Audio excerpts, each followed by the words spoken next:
I have to get your thoughts on Venezuela. It was, of course, January 3 that Donald Trump announced the capture of Venezuelan dictator Nicolas Maduro following a successful overnight joint US military uh, uh, operation in Venezuela's capital of Caracas. And Maduro is, of course, facing charges including narco-terrorism and drug trafficking. And we saw celebrations from all over, people of Venezuela, all over the world celebrating in response to this. I want to get your thoughts. You know, so much has happened over the space of just a few weeks, but also your thoughts on Secretary of State Marco Rubio. I mean, you can really see how much trust the president has in him.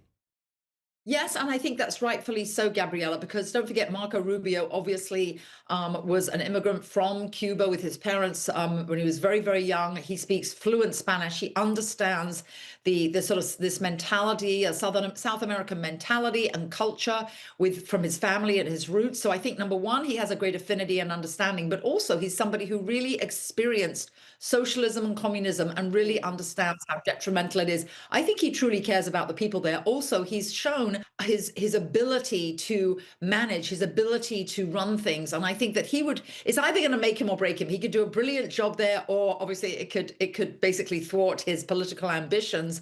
We must remember that Venezuela, of course, is like twice the size of California with about 30 million people, many diverse factions, and of course, all these criminal gangs and these drug Mm. narco terrorists there. So I don't think it's an easy feat at all. I think it's rather challenging. I wouldn't want to take it on in the slightest.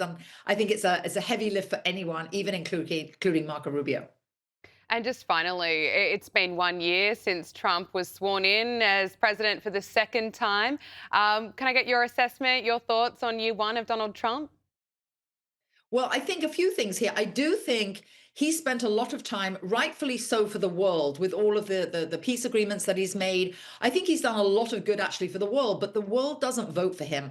I actually think it's somewhat of a pity there hasn't been far more emphasis. I think all of the initial energies, all of his focus should have been on the US economy, making the US economy great again, because with the midterms coming up, Gabriella, the Republicans have such a tiny, small margin due to people like Marjorie Taylor Greene, those that have are no longer standing retired and or no longer in their positions. So it's such a tiny margin. If the Democrats win many seats, that will make him a lame duck president, and that will be dreadful for the world and for the US. So I think it's a pity he didn't spend more time on the affordability issues and the domestic economy. However, his approval ratings have improved. I think overall, there aren't many people that can point to failures. Those that obviously oppose him deporting, or the illegals, they should look at what Obama did. Obama was referred to as the deporter in chief, as was Clinton. Both of them deported more, Gabriella, and you never heard the left having No. any objection to that.